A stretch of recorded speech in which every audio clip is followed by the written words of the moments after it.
Thank you, Reverend Roy. And this is my first time ever preaching. It's about time perhaps, but maybe afterwards Roy will never ask me again, and it may be my last time. So I will try to get as much out of it as I can. And, it's going to be a topic, it's going to be a little bit difficult. I almost warn you a little bit, but I feel it's very important, and I hope you indulge me with your attention. So, as we just said, today's the fourth Sunday of our five-part tour through the steps necessary for us. We want to become a little bit more missionally, as we call it, oriented. We heard about the importance of truly listening to voices outside of the church in our first week. We moved with Reverend Mike to talking about discerning, the importance of discerning God's will together. There's actually a workshop we have started last Saturday on that, and there is a next one which I invite you to on March 27th in the morning, so you can find out about that. So last Sunday, Kelly Libertelli encouraged us to test and experiment with our understanding of God. And today, I want to share my views with you on the importance of reflecting on what a true path may look like. Next week, we will hear the last part of this sermon series, emphasizing the importance of not ending in reflecting, but going into deciding and moving on. Now, we Americans do not really like that reflecting part too much. It's actually, we love that testing and experimenting. That's where we are really, really good at. We try things out, they don't work, we try them again. We try them again 3 times, and we are done much faster than people who, quote-unquote, reflect all their lives on things. Having said that, there are things that you really do want to reflect on before you do them, like putting a lander on the Mars. Without thinking about it beforehand, it probably, you have one shot, doesn't go well. Or how about developing a vaccine that you are injecting millions of people with after you have developed it once? So there is space for reflecting, and I was going to focus on that. And if those of you who know Germans a little bit, like myself, you know that Germans are really good at that piece of reflecting. Unfortunately, they go deeper and deeper down a rabbit hole, reflect and prod and think, and it does not always end well. So I hope I stay away from that, but I do feel it's an important topic, and it will have some depth. Back to Kelly's challenge last week. Who remembers what Kelly challenged us on at the end of her presentation? Let me remind you. She said, examine your thoughts.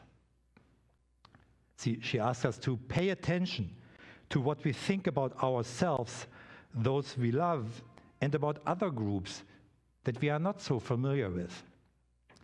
And that's what leads directly to today, she asks us to reflect on our thoughts about God.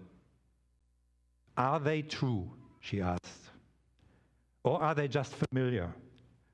Look for the evidence. So that's where I'm going to go today, reflecting on what is actually truth. And we reflect in order to assess our discernment of truth, and truth being alignment, our thinking, and what we are doing with reality. Now, you heard today in the reading that the gospel reading, the famous one where everybody focuses on, there was a last sentence on it that I feel is important for today's reading, for today's presentation. It said there, a really strange sentence actually. Whoever does the truth comes to the light, so that it can be seen that the actions were done in God. How do you do the truth? How do you do truth? We'll come back to that later. It's almost like a slogan, almost a mantra. Do the truth. So it seems important, right? So otherwise it wouldn't be in the gospel. But don't take my word for it. I actually looked it up. The Greek word for truth, aletheia, shows up in the New Testament 137 times. as a reference, one of the words we all are familiar with, love, agape in Greek, shows up in the New Testament 177 times. It beats truth, but not by much. So it must be an important concept, and we unfortunately have to spend some time on it. If you still don't believe me that it's an important concept, I actually challenge you to look at a later section in John where we again talk about truth. And it's again quite confusing. And I asked my team here to perhaps put up the first slide. And I will read it. That is in the section where Jesus is questioned by Pontius Pilate about what the heck's going on. And Pilate says, "Are you the king? Were you elected king?" Or I don't know how they did that at the time. Jesus answers, "You say that I am king. I was born and came into the world for this reason, to testify to the truth. Whoever accepts the truth listens to my voice," to which Pilate famously responds, "What is truth?" And we will come to this section, and you will see that it's really important that they're talking about different things, by the way, as we will see. But it's important to distinguish it in our own thinking about how to ascertain truth. So here we are, challenged not in any particular order by Kelly Libertelli, Jesus Christ, and Pontius Pilate to explore the question of what is truth. So why does it matter? Why does it matter to me as a person and as a Christian? It matters because it allows me to have the right relationship with reality. Truth is relationship with the reality around us. It allows me and all of us to question doctrines and our own beliefs on who is in or who is out of the church. Are blacks in the circle of the church? Well, they were not in the white church if you lived in the American South pre-civil rights legislation.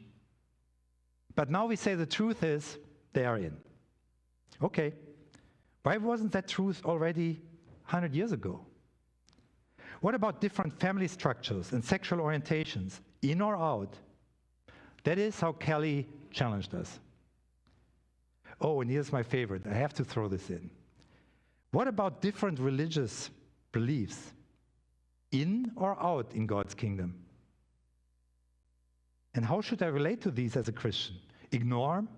Maybe it's the best. Fight them? We tried that a couple of 100 years ago. Can God be so wrong with respect to so many of his children who are not part of my church? Here's a lot to think about, and I will not unwrap everything. But as a side note, isn't it amazing actually that last week, and you may recall, that the Pope flew to Iraq, sat down with Grand Ayatollah al-Sistani, the leader of Shia Muslims, in the country, and afterwards both offered statements calling for peaceful coexistence. Sounds to me there are some new truths of broadened branches in God's kingdom sprouting, or? I think the broad branches of our mantra, and you remember these mantra cards that we deep roots, broad branches. Kelly spoke about how broad the branches can be. Today, unfortunately, we will get our hands dirty because we are going to dig for roots. So get ready. Heavy lifting.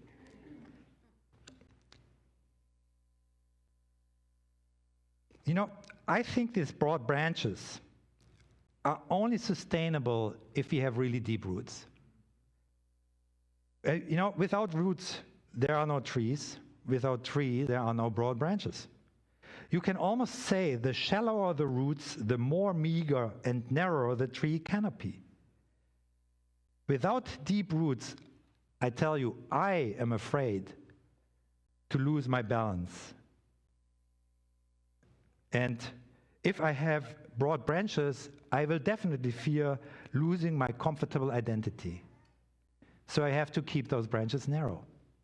And in my view, That type of thinking, that fear, is what leads to all kinds of religious extremism in the world. Without roots, I know I would lack the courage to dig deep for the truth, because I would be afraid to dig, and I would be afraid that I wouldn't be able to deal with the doubts that I would dig up, and that would require reflection and resolution. In fact, I think I would be afraid that my belief in Christ is not enough to handle my doubts. So I rather stay away from digging and building deep roots and follow others. But let's get started in clearing up some things about truth. And this is important, and it's when I developed it, it's a little bit different. I've never thought about truth in these ways. First of all, there are three types of truth. It comes upon reflection. And they have different methods, and you will meet people who are really good in one part of the truth and have no clue about the other part. And you will see it if I explain what they are. So the first is scientific truth. Answering the question, what is reality in the physical world? What's going on in nature? The second is, what's true in history and in current events? Answering the question, what has happened or is actually happened around us? And the third one is truth in living. Answering the question, what shall I do? How shall I live? Let's quickly look at scientific truth. We are all very familiar with. And if you're like me, now I'm a trained engineer all my life with scientists and engineers. And I had the blessing of working with brilliant people at the University of Cambridge in England, in Germany, and elsewhere. And I can tell you that some of these were brilliant only in this dimension, only about scientific truth. So that's about and it's an easy truth, but you need special knowledge. So if I, for example, stand in front of you and hold up a light stick or a light and say, look at this is going to cure COVID. True or not true? Well, I can tell you it's not true because it's not scientifically true. And we know this that because we have methods to confirm what is truth in the nature and science world. We do experiments, we talk to peers, we review data, we repeat them, we reproduce the same results, and we retest and test. And sometimes it turns out that we have to expand our truth, the scientific truth, or even reverse it, because it happens upon repeated experiments not to be truth. So that's easy. So if I show up with a light bulb and say, you will be cured of COVID, it does not pass muster unless it has gone through the scientific process. So that was relatively easy. So how about the second kind of truth? You know, I talked about truth in history and current events. It is answering the question, what happens in the past or is currently happening around me? And I know you may say, didn't we go through that already? Do we have to talk about what's true and not true again? I thought the election was over. But we do need to deal with that. And it's a different truth. And people may be very good at the first truth and have no clue how to deal and find the truth in current events and history. If we don't get it right, we will make really, really bad decisions. And the danger of this truth being not recognized and corrupting us was already recognized by our founding father. Think about that. It's not new since social media.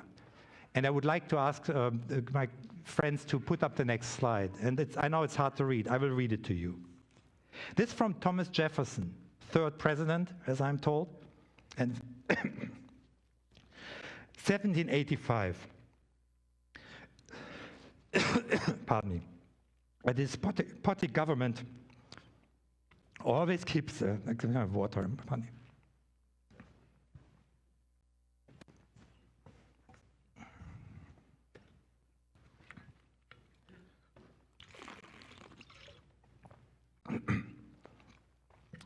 Sorry for that. A despotic government always keeps a kind of standing army of news writers who, without any regard for the truth or to what should be like truth, invent and put into the papers whatever might serve the ministers. This suffices with the mass of the people who have no means of distinguishing the false from the true paragraphs of a newspaper. Wow. Replace newspaper with internet and we are right there. So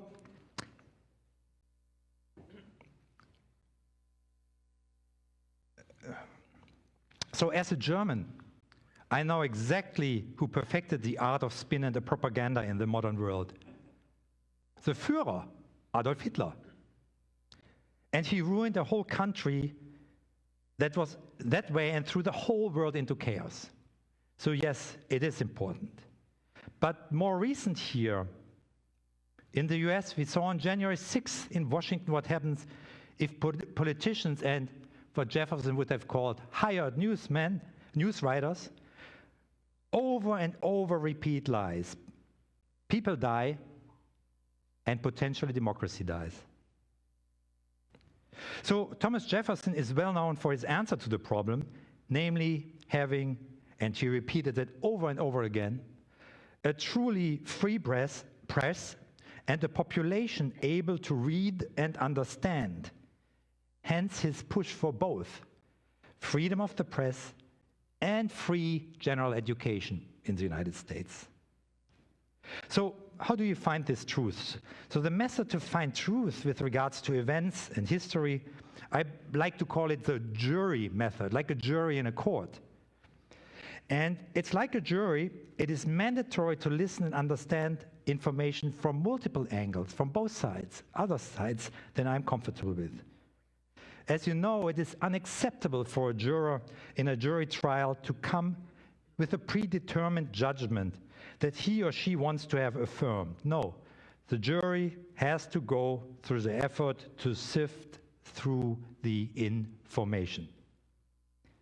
And if he doesn't want to do it, he is not selected as a juror. So the jury method, as I call it, mandatory listening to and researching both sides of a story, is really a good way. Well, we know it's not infallible, but it's a good way as a method to ascertain the truth of events and confirm reality. So seek information to judge for yourself, not affirmation of your preconceived ideas by watching your favorite news channels only. And most importantly, fight. Fight like Jefferson for a free press. The free press, sorry to say, is not the enemy of the people.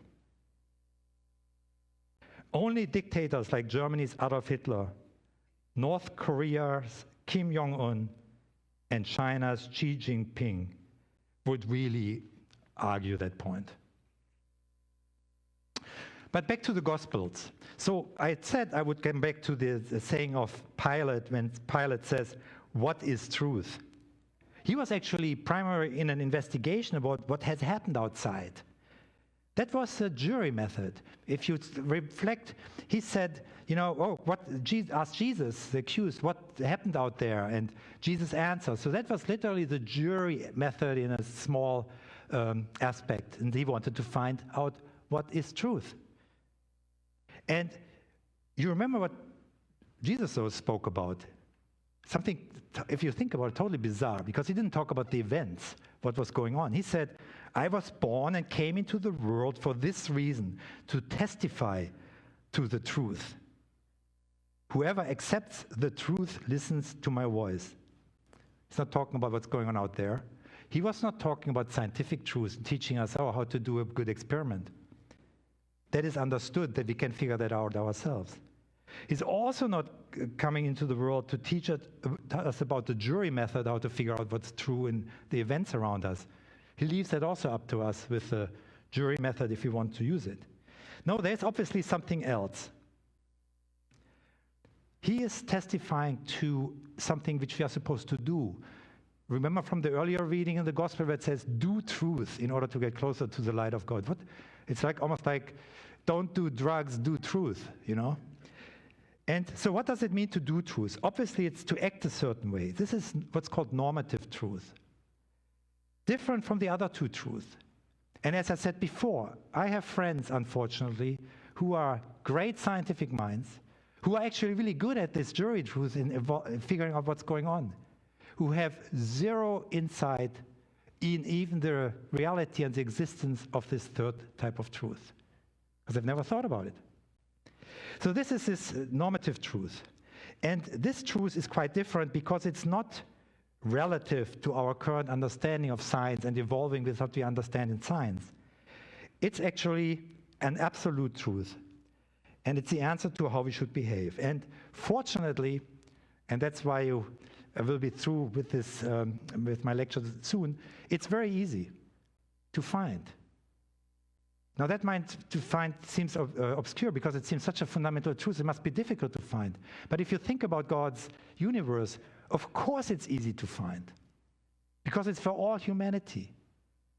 So we all have to be able to find it. All of us.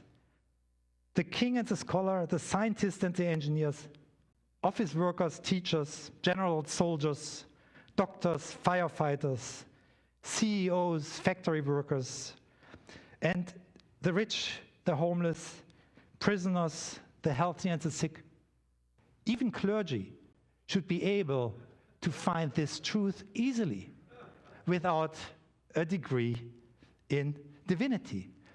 And really reflect on this. Obviously, this is true because it's for humanity. It's not for the elite.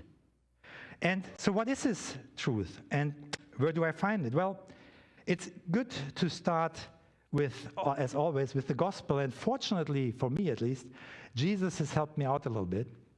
And he said, specifically in one section that I also think you all will be able to recall by heart, when he is challenged on the question, what is the greatest commandment of all? He's asked by somebody, what's the greatest commandment? And he asks actually, that person says, well, what do you think is the greatest commandment?